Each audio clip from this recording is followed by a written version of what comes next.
Hello and welcome to a new video. I hope you're having an amazing day, and in today's video I tried out layered watercolor painting.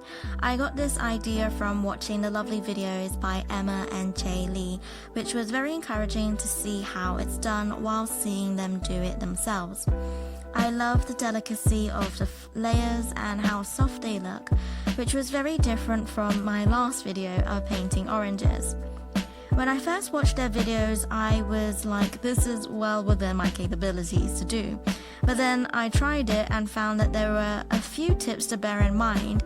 As amazing as their videos were, there were a few things they didn't mention, and as a beginner was not obvious to me. So the first thing I learnt with this layered painting, and learnt the hard way, which resulted in another second attempt. I think this may be a regular thing, but anyways, the first tip is to note that you can only make very simple shapes, at least when trying this for the first time. For example, I tried doing this technique with a rose, where there are many folds in the petals as well as many layers of petals, and where you can't see each petal entirely. And so creating each petal individually to build layers upon was very difficult.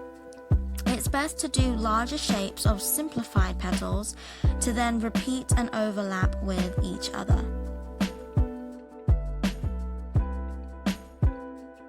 The second tip is not to make the petals too dark.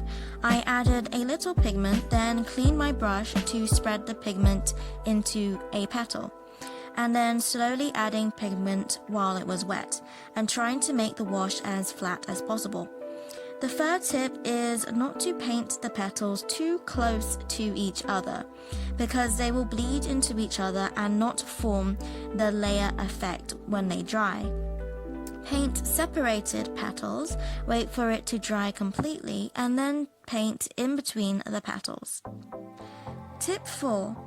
If your petals are too dark and it's still wet, clean your brush, dab it on a kitchen roll or whatever you want to clean your brushes with to remove the excess water, and then use your brush to remove excess pigment and or water from the petals. This may be common knowledge, but as a beginner it was very helpful to have this refresher.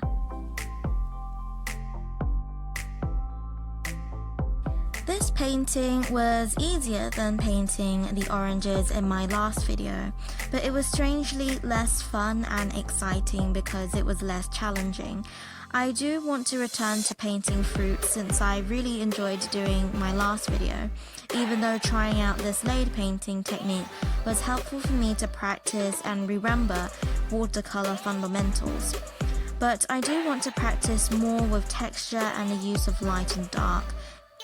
In my next video, I will try painting a rose. It may take more than one attempt, but I'm going to try it anyways.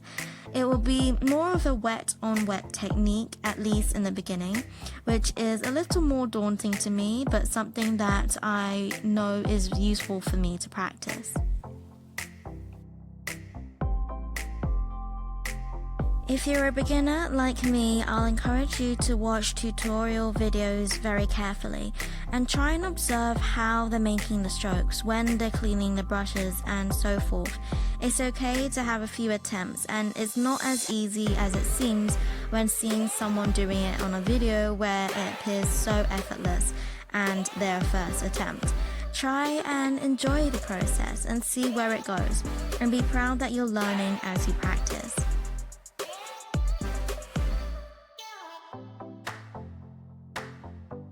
Overall, I am quite pleased with how this painting turned out. I feel like I got the hang of it in the end, and I managed to try out a few different combinations of the flowers. I think my favorites was the one where all the petals were the same color throughout, and the yellow one on the right. I didn't bother thinking too much about the composition as I was just trying out a new painting technique. This will be a shorter video as the process was quite simple, so that about wraps up this video. Thank you so much for watching, God bless, and I'll see you later.